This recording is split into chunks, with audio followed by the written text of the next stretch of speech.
So the only thing I got, man, is Marvel maybe having a huge shakeup because they may actually lose some of the rights, or at least partially lose some of the rights to their characters. So they're suing a lot of the descendants or families of their artists that made folks like Iron Man, Black Panther, like Stan Lee's family, Mike Ditka's family, or Steve Ditka. I can't remember his name Steve now. So Mike Ditka is he's a football player. Yeah.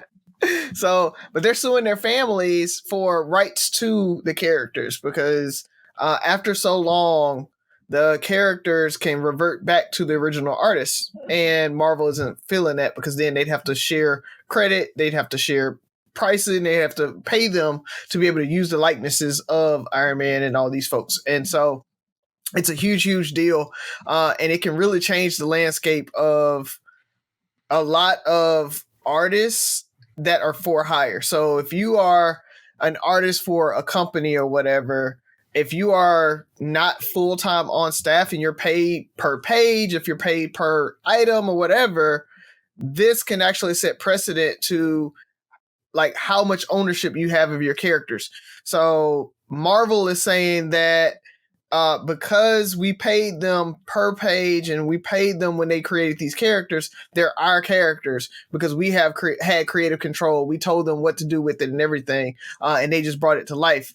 And the artists and their families are saying, no, our ancestor, whoever it is, created these characters out of their head. And then you guys just wrote stories around them. And so it's going to be an interesting fight. I'll keep you guys updated on it. I'm really interested to see how it goes because, again, going back to it being all about me, I don't like if the right thing is for the artist to get their credit, but the capitalist in me and the Disney shareholder in me says that we need to keep that in-house so we can keep that money going. So we'll see how it goes, but it was pretty interesting for me. That capitalist and you be kicking your ass all the time, Razi. It do. That's my new. You remember we were in Afghanistan. You always talked about it being the white kicking up in my ass, but I'm just gonna say capitalist. It's the capitalist. No, those two completely different scenarios. So, two things. First of all, did you guys catch the Wonder Years Wednesday? I did it. I wasn't really super excited about it anyway. Not even gonna lie. I hear it's pretty good, but I'm tired of them when they reboot stuff instead of at least bringing it up to current day, or the Wonder Years were set 30 years ago from when it came out, right, in the 90s. Because it was set in the 60s. So I would have much rather seen it set in the 90s or the early 2000s. Why were those the Wonder Years? I think the Wonder Years I think that was the premise behind it. It's just like this time period that the golden years when life was so simple and all this stuff, what was really going on. And that's the concept of the Wonder Years. Who? For who? But that's everything's always we romanticize about the 90s and 80s. There's always somebody struggling. So they're saying, hey, we're taking this concept of these Wonder Years and putting people in place and building stories around that.